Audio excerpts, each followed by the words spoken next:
Today, 250 students from across Miami-Dade public schools are touring the Freedom Tower.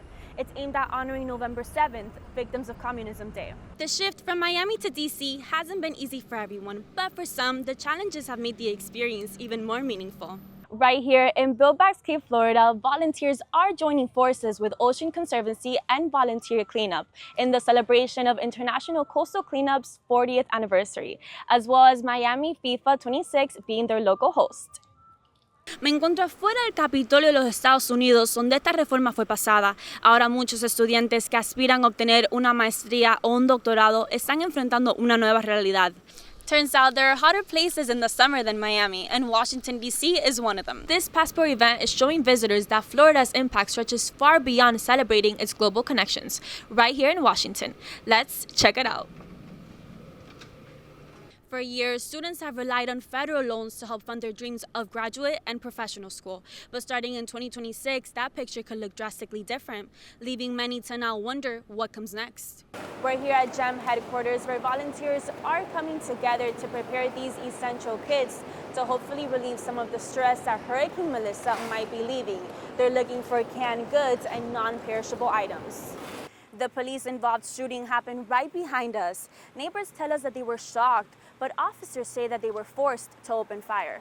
That car crashed right into this tree. As you can see, the damages are still left in the trunk. El huracán Melissa ya pasó, pero esto no significa que el impacto ha terminado. Muchos todavía necesitan ayuda. Good morning. Yes, I'm standing outside of the U.S. Capitol, where pressure is mounting to release the remaining Epstein-related files. When it comes to Alzheimer's, technology is changing how caregivers provide support and care. Kaplan's Kelly Rengifo shows us some of these tools. The final countdown to Halloween is on, and for some, finding the perfect costume can be a last-minute adventure. Kaplan News reporter Patrick Lober shows us a spot for you to prepare for a spooky season in record time. Over 200 million people from across the country have felt the heat for several days now, from Utah to Michigan and Chicago to New York and even as far north as Maine. Records are broken with some areas reaching over 110 degrees. Analysts say climate change is driving more intense heat waves. Daily life here in DC is becoming a test of patience and stamina. The heat has been really bad, obviously. We've had some crazy heat last week and this week. Last week was really bad, so this week is kind of a little bit more tamer. I actually had to get an inhaler recently because the heat has been so bad. So drinking a lot of water, staying hydrated, and trying to do mostly things inside has been best.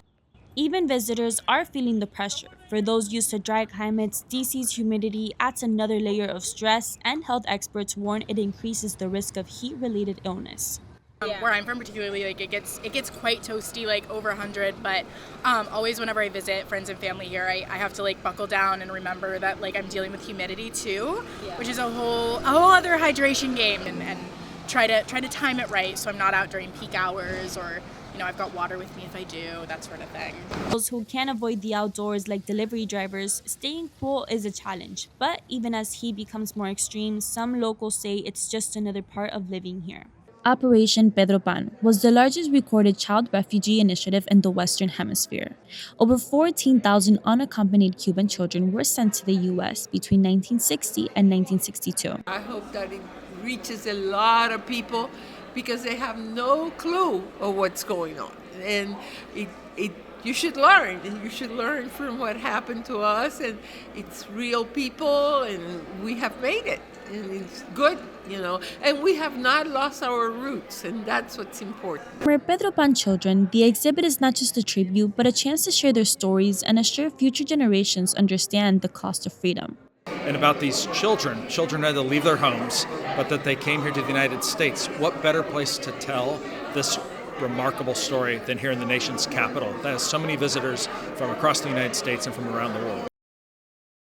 We're here at Global Empowerment Mission, where volunteers have come out today to lend a helping hand to those that have been affected. And this is what Jamaica looks like just days after that Category 5 storm. Global Empowerment Mission, GEM, is one of the groups leading relief efforts. So we've had over 1,000 volunteers since then come in, help us pack boxes of aid, hydration products, hygiene products. Also, we're getting some sandals separated because a lot of people have lost everything. Volunteers are coming out every day to help in any way they can. They're sorting through hoodies and supplies to ship out to the islands. They're making a big difference from Miami all the way to the Caribbean. They're looking for clothing items, shoes, anything that you could bring that could help, as well as non-perishable items.